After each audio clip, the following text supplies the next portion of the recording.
Today I'm going to be talking about the Rwanda genocide.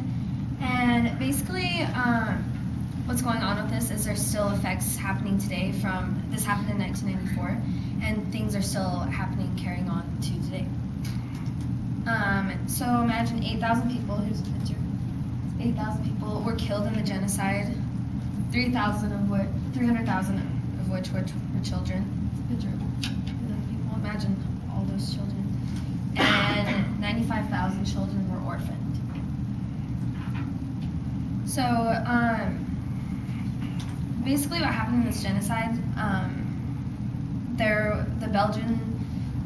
were ruling this area in Rwanda, and there were there's three ethnic groups, but the Tutsis, they favored them because they had more a European look to their face. They had longer noses and lighter skin.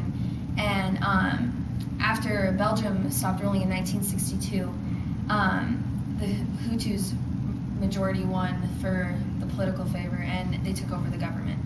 And what happened is they sought revenge on the Tutsis because they were favored in the long run. So here's a little.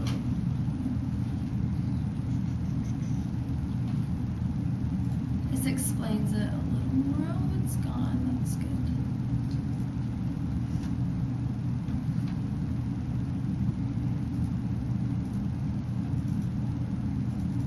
Sorry.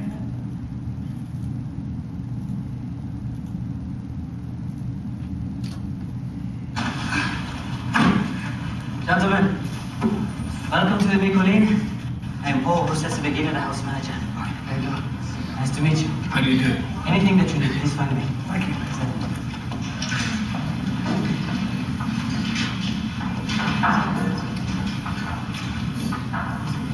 So, what is the actual difference between a Hutu and a Tutsi? According to the Belgian colonists, the Tutsis are taller, more elegant. It was the Belgians that created the division.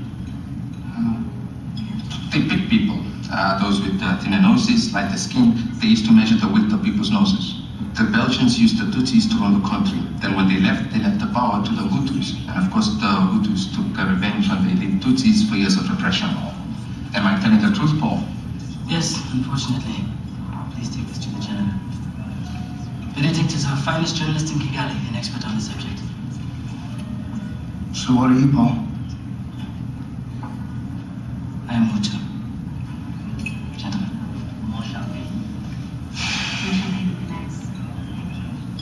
Excuse me, honey. Can I ask you a personal question?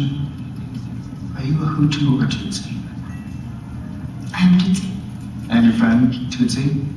No, I'm Hutu.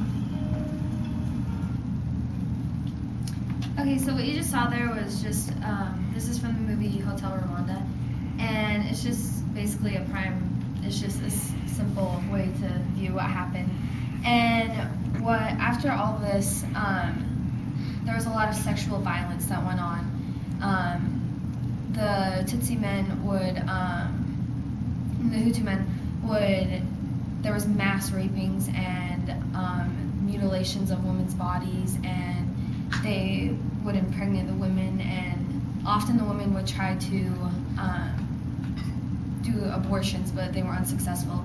And this is from an article from Nancy Say, the Women's Culture Media, and it said a lot of stories about women that would just be at their house taking care of their children, and big mass groups of men would come through the door and take the women and rape them and leave them on the streets.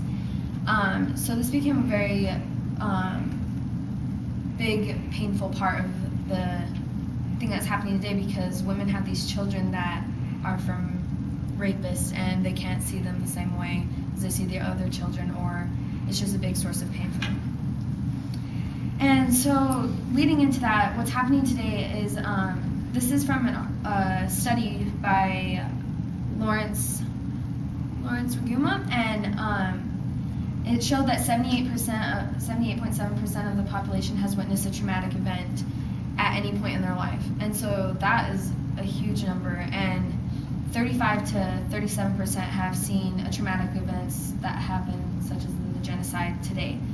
And they looked at a bunch of people and they analyzed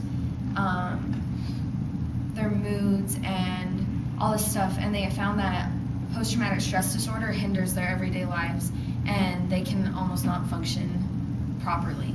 And this leads to less educational opportunities and a lower quality of life. They often don't have the right housing, or they don't live at the same level as someone who didn't go through this genocide. So how can we help? There's a foundation called the SIR Foundation, and they work with a bunch of different